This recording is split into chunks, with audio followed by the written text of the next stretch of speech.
All right, and welcome to another episode with Seth Teagle and the Firehouse Bros.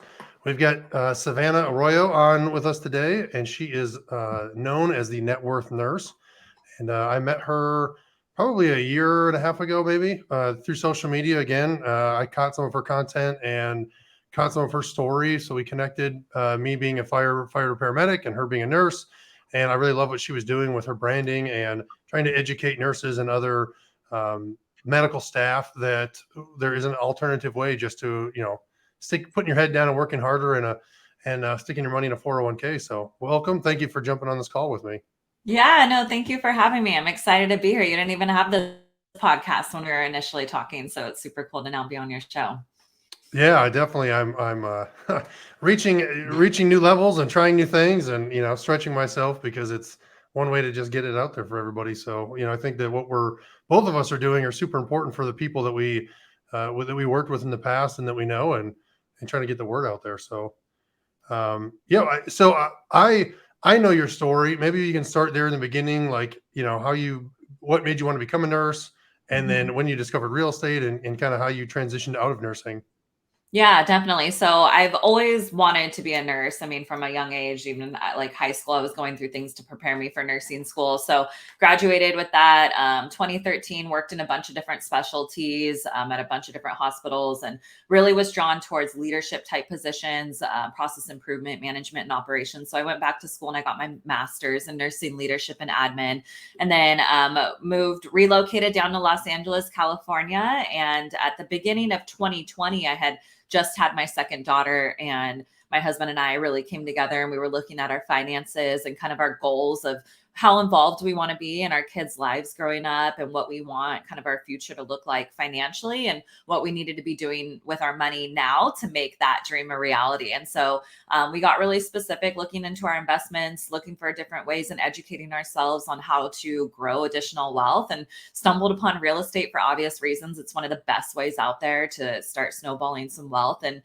we really dove right in, took out a second mortgage on our home. We didn't have any capital to start, so took out a second mortgage, bought a couple single family homes, really wanted to grow more. And so then we started doing real estate syndications, and that's really primarily what we do. And then that's led to the birth of my brand, Networth Nurse. Yeah, I love it. I love the watching you grow as well in the branding and all the things that you're doing. So how did you like what it made you guys be confident enough to do the second mortgage or the HELOC? Because it's very similar to what I did when I got into my very first deal.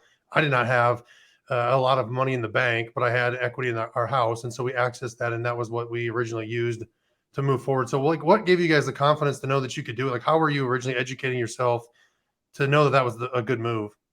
Yeah, I mean, we didn't have anyone in our friends and family or circle that was doing real estate investing. And so all of our education came from podcasts. We were binging Bigger Pockets, reading every book on real estate that we could get our hands on, watching YouTube videos, doing the math and showing how cash flow works and appreciation and loan pay down, and how you can really grow wealth. And after watching these videos over and over, and like seeing it visually of how much real estate wealth really grows, and how those investments perform over a long period of time, it just became really obvious, like, okay, this is what we need to learn. We need to educate ourselves. And I mean, my husband and I both went to college, so we know, when you get into a specialty, even with nursing, like you have to study it. I mean, you don't know it, but you just educate yourself. And so really honing in on our education gave us the confidence to take that first step of doing that. And honestly, it's not something that we told a lot of our friends and family about, because we didn't really want to hear anything from naysayers. And so it was kind of something that we kept between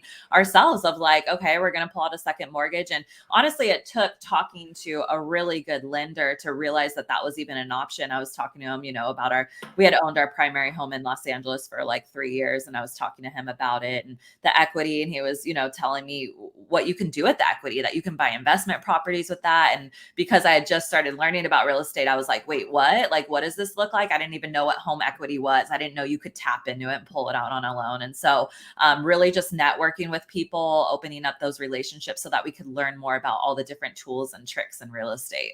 Yeah, yeah, no, that's great, and good job for that lender for talking to you Mhm. about that stuff. Because I feel like there's a lot of them that don't mention that. I mean, sometimes I'll go in and talk to a lender that's not. I'm not trying to get a loan from for an apartment building, but they don't.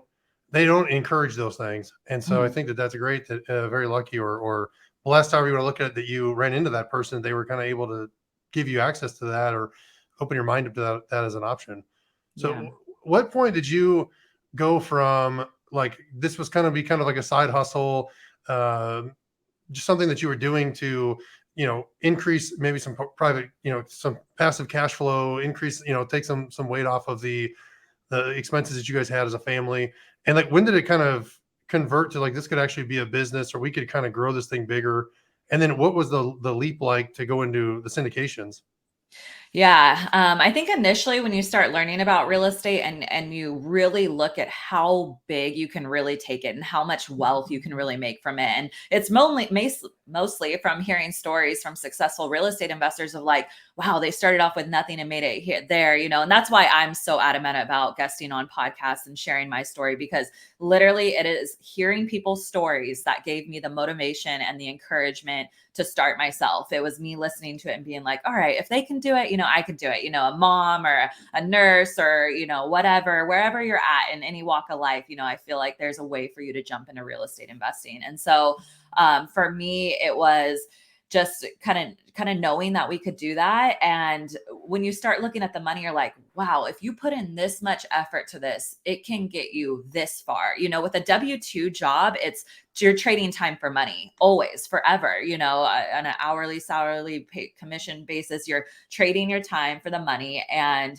real estate is a lot different than that. It's exponential growth. And so looking at those numbers, we're like, okay, we need to start diverting a lot of the time that we're putting into our W-2. I always had a dream of becoming a CNO of a hospital, a chief nursing officer. I loved growth and administration and operations. And that was a dream that I had to let go when I left my full-time nursing Hmm. job. And it was hard leaving that full-time gig because I had always wanted to become a CNO. And so it was just kind of, shifting some perspectives and realizing the potential that we could have in real estate. And then for us, because we're a young couple starting a family, we didn't have a lot of money at all to get started. And so for us, it was exploring different ways that you can scale a portfolio without having without having a lot of your own money and using other people's money, which is what real estate syndications is. And for us, the shift was like, okay, now instead of just doing this for ourselves and our family, we get to do this for our friends and our families and other nurses and other healthcare professionals. Like, we're growing their wealth now. And it is Hmm. so cool to watch. I mean, we have probably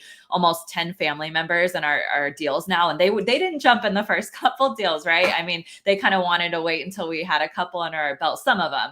And so now it's super cool to see even the transition that it's brought into our own family. It's cool to watch. Yeah, I think that's a great point. One is just the mindset that you were willing to bet on yourself that you could do it. I think that's something that, I would rather bet on myself every day than having somebody having the control over me in a W-2 anymore. And I think that, that's also something that I had to change my mindset on. Was I had, for 22 years, I had worked for somebody else and they told me what my time was worth. Here's what Mhm. we're willing to pay you, an annual salary. And so this is how many hours you have to work to achieve it. That's what my time was worth. And it was really, like you said, it almost like ruins you when you get out into doing real estate or whatever it may be. And you realize, man, I could do some things that I'm getting paid 10 times that amount, or I'm getting paid 20 times that amount, or you're growing that original investment that you put in, 10xing it. It's just, it's amazing to see that, like, the transition in your mind, or at least for me, that I didn't have, like, putting my head down and working harder wasn't the answer. Mhm. And you guys figured that out as well. And then you're bringing other people along with you. I think that's amazing, and that's what we're trying to do as well. How have you seen like the transition from going from single family to multifamily? I find is can be very hard for people. Like, there are a lot of people who get into real estate investing, side hustle. Maybe they're flipping houses, they're wholesaling, maybe they have some rentals, but making that leap from like feeling comfortable in that arena in the residential side to commercial is a really hard mind shift for some people. Like, how did you guys do that so easily? Yeah. This is a very frequent topic that I'm talking to a lot of people about, especially people who own short-term rentals right now, who have done very, very well over the last 2 years, and things have drastically changed in the short-term rental market over the last few months. I have a lot of people who do short-term rentals that are coming to me asking, like, how can I jump into multifamily? Like, what do I need to do? Type thing. So the biggest difference I would say from doing, like long-term rentals or even short-term rentals and then moving into multifamily, especially syndications, is really the team approach. There's a lot more people that are taking down these deals. There's a lot more roles, partnerships, different relationship dynamics. I've done a lot of YouTube videos that explain like really what the different roles are in a syndication, because I think that's kind of one of the biggest learning hurdles of like, hey, what's a sponsor? What's a KP? What's a general partner, a limited partner, and understanding how they all work together. Also understanding the structures, because if you're doing deals on your own, then you own, 100% of it, usually most of the time. But once you start moving into partnerships, they're broken down in all sorts of ways. It's percentages of percentages and fees and, all that stuff. So trying to understand the differences there first really helps for you to understand kind of like the big picture of how deals are getting done. And then it allows you to think, okay, what can I bring to a team? And so for my husband and I, when we moved into multifamily, we had only closed on our single family deals. We were actually closing on them as we were seeking out mentorship program for the syndications. We were already sold that that's what we were going to be doing. And so we did invest heavily in a coaching mentorship program. There's a ton of them out there. And for us, it was worth it to spend $30,000 knowing that, okay, we're going to be doing everything by the book, legally. We're going to be dotting our I's, crossing our T's. We're going to be working with people who have been doing this for 10, 20 years, who have the knowledge base, the resources. We felt like that was going to protect us and our investors from making a really, bad mistake or something. So for us, that was why we decided, and because, we've never handled people's money. We've never raised money. We don't come from a sales background. And if we were going to be handling millions of dollars of other people's money, we wanted to go through some sort of formal education program. So that's why we ended up doing that. And then that really kind of gave us the foundation that we needed to go out there and start doing these deals. Yeah, no, I think it's great. And we talk about it a lot, where being in the right room with people is super important, and it can really catapult you in your investing career, whatever you're looking to do. So it gets you to the front of the line so much faster and move you down that track faster. Where, like you said, if you just stuck with the two of you, you may have had 10 single family homes now, but you're able to advance way farther and get in scale and bring other people with you and provide all these things. And you were able to leave your job. So what was that like for you? Like, at what point did you feel like you realized that? I guess for me, like, I realized that going into the firehouse was costing me more money than it was by not going in. And so that was, and it was hard. Like I said, I've been doing it forever. It was all I'd ever known as an adult. So leaving was not an easy choice. But how did it work for you? What did you kind of realize? How did that transition look like? Yeah, it was really hard. Initially, when my husband and I went on, set out some of our goals, the goal was always for him to leave his W-2 first, because nurses make good money in SoCal, and I was in administration. And so my salary was pretty heavy to offset. And so our goal was always to get my husband out of it first. But then as we started going, I mean, my tolerance of stress levels, I was working in a high demanding administrative job in the hospital. And it was just, nonstop from the minute I walked in, people throwing their problems on my desk. And I loved it. It was a very fulfilling job, but it became at a point where I had emails coming in from real estate stuff. I had calls that I had to set up throughout the day on lunch and strategize breaks and all that stuff. And it became so stressful for me to try and manage both jobs. And then it was like kind of you realizing, like, if I would spend 40 hours a week that I'm at this job, 40, 50 hours at home building this real estate business, like, what would that look like in a year, as opposed to me continuing to trade my time for money at the hospital, and it's a different comfort level for some people, and especially when it comes to financing, that we're realizing is like, that income is very valuable in real estate, especially with getting for financing. So that's something that cannot be taken lightly. But then there's other people who just choose to jump ship, sooner. Everyone kind of has a different thing. But for me, the stress management became kind of at a tipping point where I was like, okay, I'm going to need to choose between them, because I can't handle this high level of stress anymore. Yeah, no, it's great. A lot of Yeah, I think a lot of people struggle with that. And I know that I did. I think that, like you said, is you got to have some kind of a plan as well, though. I mean, if you're, like for you, you can't just walk in one day and say I quit without some kind of a plan because you have real life problems. You have kids, you have mortgages, you have those things that you still have to get paid. And real estate is not a get rich quick plan for most people. I mean, you can grow wealth and you can become. Uh, you can do a lot better faster through real estate, but a lot of the stuff, the big payouts that you see or the big things that people look at are not, it's not happening overnight. It's down the road, especially like I said, you get into an apartment building, you have to have, it can take a year and a half to stabilize, up the rent, increase the NOI, do the refinance. And then, a lot of hold periods are 5 to 7 years. And so that next Yeah. big payout, it's like 5 years away. And so it might look great down. I always tell people that, cash flow puts food on your table today, but equity, that builds your wealth down the road. If all you have is equity, you could starve to death, right now. Yeah, I want to explain the money because I always hate on podcasts when people are like, "But how did you do it financially?" Like they're probably thinking, "But like how did you make the money work?" So I'm going to explain it. So for us it was like, okay, the cash flow from our syndications, we had a certain amount coming in. Like I think I needed $6,000-7,000 coming in from our apartment syndications, and that could be the or the acquisition fee that we take for syndication deals. It's normal to take like a 1 or 2% acquisition fee. So for example, our last building was 4.5 million. That's taking a $45,000 acquisition fee. So that's kind of the power in real estate investing. So with these syndication type deals. So we would make sure that the monthly cash flow offset what I was making at my W-2. But the biggest difference is, especially in California, is I get taxed. Like I would see like 50% of my paycheck leave, after Mm-hmm. everything was said and done. And so the big shift was I don't need, if I was making, I think 150K a year, like the 10 plus thousand I was making a month, that's not what I was taking home. I was only Mm-hmm. taking home like 6,000 a month. We did the math and we were like, okay, if I can quit in October and then justify the hours that I put in, and I can claim a full-time real estate professional on the tax status, which this is dependent on everyone's tax status, Yeah.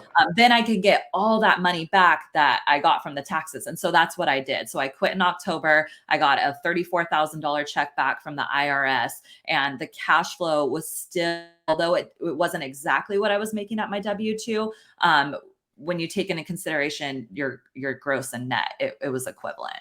Yeah. No, that's great. And I love that. And that's exactly right. Is that that's all it takes. And you had a little bit of a cushion or a little bit of a runway. And like you said, now it's on. And then that's kind of how I felt like when I left the fire service was, like no holds barred. Now we're serious. We had been doing well before, but Tim and I were both going to the station every day. It was, or, every third day. It was like, what is this going to look like? And so we were able to just turn it up even more. And I think I don't know, for me, it lit a fire under me that was there, but it made it even more awesome. And because now like you said, you got to make it, or you can't, like for me, I couldn't go back. I'm too old. So when I left the fire service in Ohio, 99% of the departments, I'm too old to go if I ever want to try to go back to that, which I would not. But same thing for you, where you have a lot of people depending on you to be successful. I think Mhm. it pushes you and helps you get moving. So where are you guys at now, portfolio wise? Like, what did that look like? So you left the nursing, you kind of figured out how you were going to work the runway and be kind of get things moving. So from then, because it's been what, a year, I think, since you left? Yeah. It's been exactly a Almost. year since I Yeah, left. crazy. Yeah. I was just telling you before we went live that I remember when you posted the picture on LinkedIn of you like holding your plant and you were like waving goodbye to the camera or whatever, and it just blew up all over LinkedIn. I'm not sure on other social media platforms, but I remember that. And at the time, I was debating. You know, I did not leave when I probably should have because we had such a great staff, but that I remember watching you be successful in that exit. I'm like, man, I'll be there one day. Yeah. I'll be ready to go. And it was like I said, I was toying with that whole, like, is it costing me more? Should if Mhm. I leave because didn't leave because I hated it, what's that look like? And no, I love it. It's very encouraging. So a year out from W-2 employment, where have you guys gone in a year with your portfolio? How have you scaled?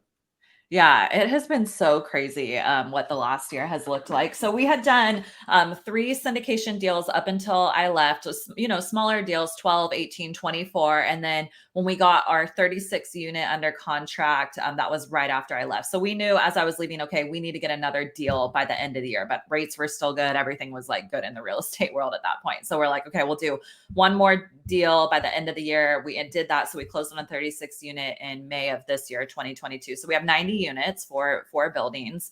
And then, so over the last year, it's been really focused on ramping up capital raising ability. And so for me, it was looking at my processes. I've built a business. So I started doing all the things, but then I didn't have enough people helping me run it. And so it was kind of laying stagnant because I wasn't delegating enough. Mm-hmm. So now it was kind of taking a step back, looking on where our business wants to go. And I actually jumped into the startup world. So everything that I've been doing with Networth Nurse and raising capital has kind of led to this startup idea that I'm building out with another nurse who's in real estate investing. And so we just got into a startup accelerator last month, and we're going to start pitching VCs and angel investors for our idea in the next month.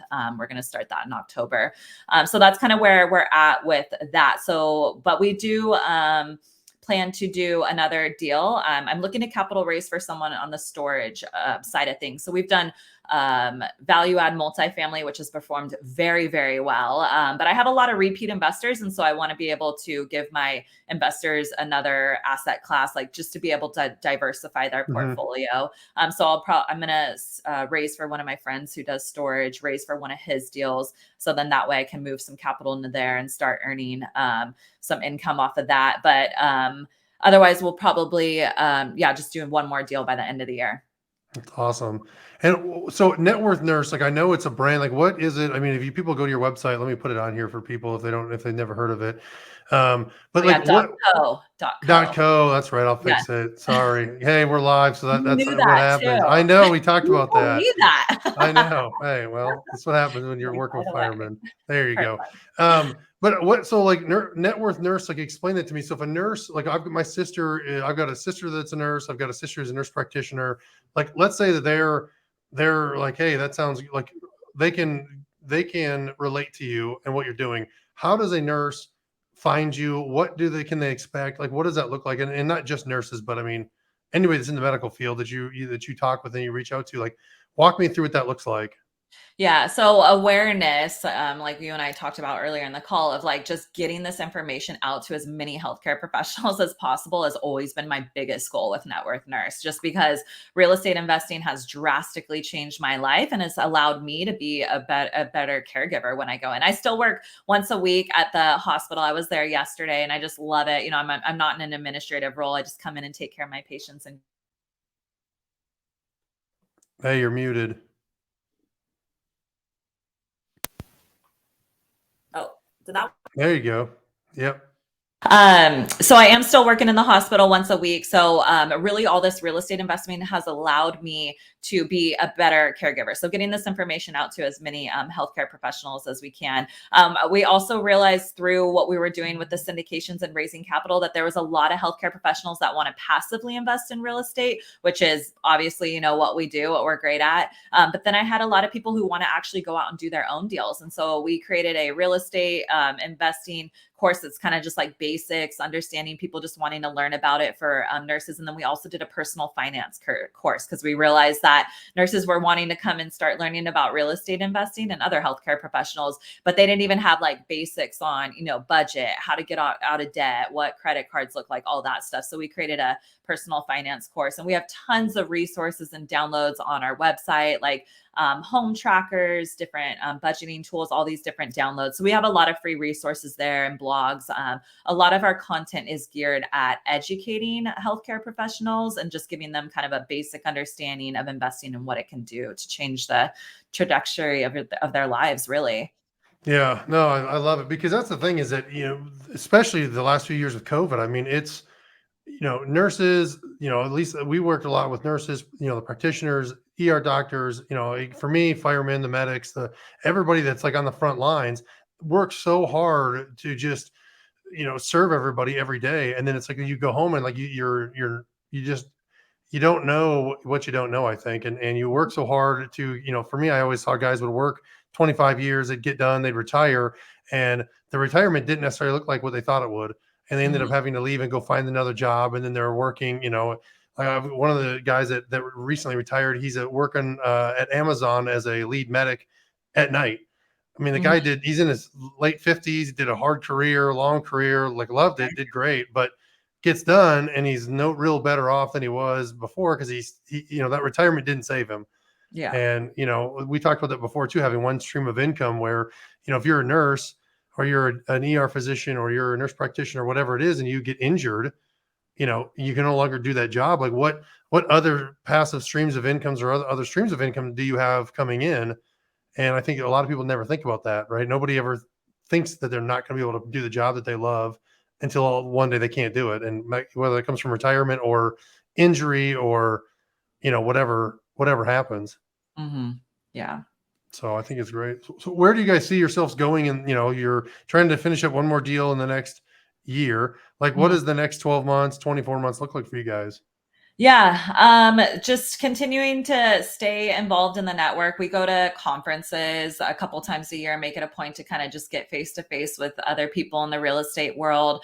And then, yeah, continuing to grow the portfolio through partnerships. Up until now, my husband and I have been kind of the sole GPs on a lot of our deals. Like we've just kind of managed them on our own. We've split up different sides of our business. So my husband does acquisitions and asset management, and I do more of the investor relations and capital raising. So that's kind of how we've split it up. So it allows us, to have partnerships with people like in the in the real estate community. If we're finding deals, we can do some bigger deals. So looking to partner with people to scale our portfolio this next year will be huge, especially while we're working on this startup. And then the startup overall has a very similar feel of just getting this information out to as many healthcare professionals as possible. So yeah, even like you were mentioning during the COVID, during the pandemic was when this really opened my eyes to kind of the lack thereof when I was forced in a management position to lay off some of my staff, and we didn't have hours, and we were shutting down the surgery department, so people couldn't come into work. And it was having these conversations with caregivers, like real honest conversations about their finances of like, this is where I'm at, this is what I got going for me. And hearing like, wow, these people are so hardworking, coming in day out, like pouring out their heart and soul to care for people. And they're just not in the best financial situation possible. And it was after having so many of those conversations of like, and then me investing in real estate of like, okay, I got to create a platform where I can share this information with some more nurses. And through it, I mean, I've gotten a bunch of nurses into syndications passively investing, which is super cool. Now they can go to work and they're still getting in, generating money from passively through these syndication deals. They get disbursements every quarter. So it's a really cool thing to watch people get a little bit more involved in it. I think people did kind of wake up during the pandemic as things kind of shifted around, and they're even more now with the inflation and everything. But yeah, just continuing to provide content and real estate deals for nurses and healthcare professionals to invest. Yeah, that's great. And I'm interested to see what your startup thing's going to be. You probably aren't wanting to talk about it a whole lot, but I know that Yeah. it's probably going to be pretty awesome. So I'm excited to see you guys come out with some more things on that. Where is outside your website? I know you guys. I think you're part of couple Facebook groups. Like, where is the Mhm. best place for people to find you if they want to get a hold of you, if they want to learn more about what you're doing and how you're doing it? Yeah, definitely. So we do have a Facebook group. It's Healthcare Professionals Investing in Real Estate. I started that with a respiratory therapist, Alex Savio. He's also down here in LA, and he is heavily invested in short-term rentals. And so we bring a really good balance to that group of the multifamily syndications, tons of short-term rentals in there. So if you're a healthcare professional, you don't have to be one to join our group, of course, or if you know anyone, there are a lot of docs, nurses, PAs, and stuff hanging out in there. So, and we do weekly Zoom meetups. We have a bunch of different people come on there. We've had a lot of tech people lately, like different technology that's evolving, especially in the short-term rental space, like AirVenture. There's different things, algorithm type stuff that people are calculating there. So that's really cool, talking to the CEOs and founders of those and kind of where they're going with those products. And then we have people deal dive some of their deals. We walk through what different investments look like. It's for beginners and people who've been investing in real estate for a while. But my website's really the best place to get a hold of me, networthnurse.co, and all social medias. I stay pretty active on social media. Instagram's probably my favorite, but I'm on LinkedIn, Facebook, YouTube, Twitter, and TikTok. So more than happy to connect with anyone. I love chatting real estate. So if anything I said is interesting or you have any questions, reach out. I'd love to connect. Yeah, it's great. I love it. So yeah, if you guys are watching this and you're interested in nursing, if you're a nurse or you're not, I mean, and you want to connect with Savannah, go to her website. We got it at the bottom there, correctly spelled out. I will add. So yeah, I appreciate it. Thanks for jumping on with me today, and we'll catch you next time. Awesome. Thanks for Thank you having very me. Have a great much. weekend. Yep, you too.